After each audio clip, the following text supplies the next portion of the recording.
Assalamualaikum warahmatullahi wabarakatuh. Kami dari kelompok 13 akan mempresentasikan tentang teori pembelajaran menurut Jerome Bruner.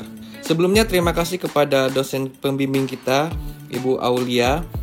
Dan kelompok kami terdiri dari saya sendiri, William Sony, ada Nurhawa, ada Vira Puspita, dan yang terakhir ada Hadi Prabowo. Baiklah, sebelum itu kita akan melihat dulu biografi dari Bruner itu sendiri. Jerome S. Bruner lahir di New York pada tahun 1915. Lalu, Bruner sendiri adalah seorang profesor psikologi di Harvard University dari tahun 1952 sampai 1972 dan di Oxford University tahun 1972 sampai dengan tahun 1980. Ia juga salah satu yang terkenal dan sangat berpengaruh di bidang psikologi dan yang paling terbaik di abad 27. Ia banyak menghabiskan waktunya di New York University School of Law and New School for Social Research di kota New York itu sendiri.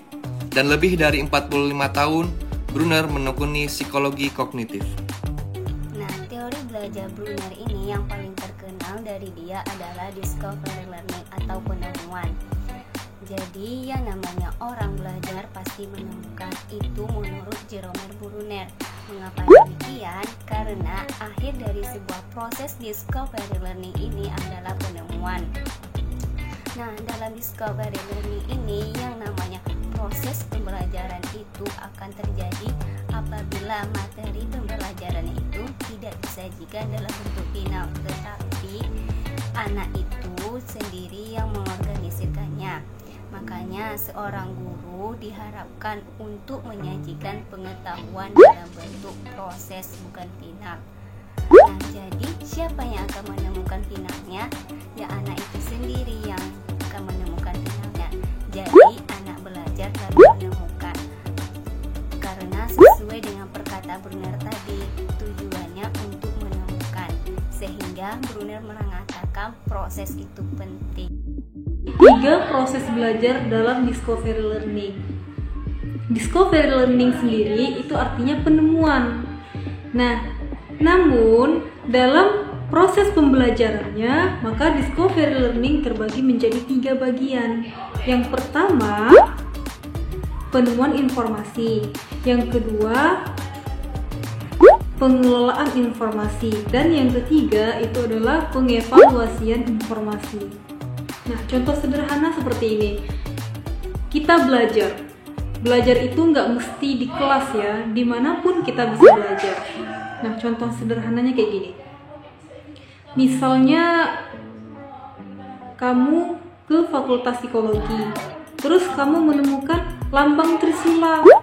Nah, otomatis itu akan menjadi sebuah informasi baru dong untuk kamu.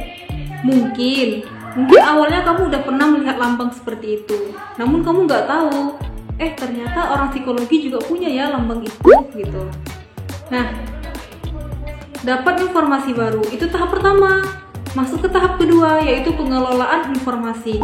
Nah, setelah kamu melihat itu, otomatis kamu berpikir dong, kognitif kamu mulai bekerja, yaitu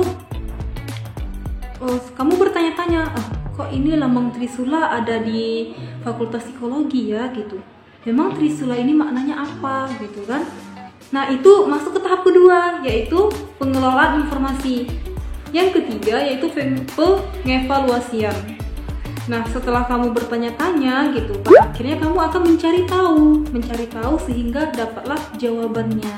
Nah, ketika kamu mendapatkan jawaban itu, disitulah kamu menemukan.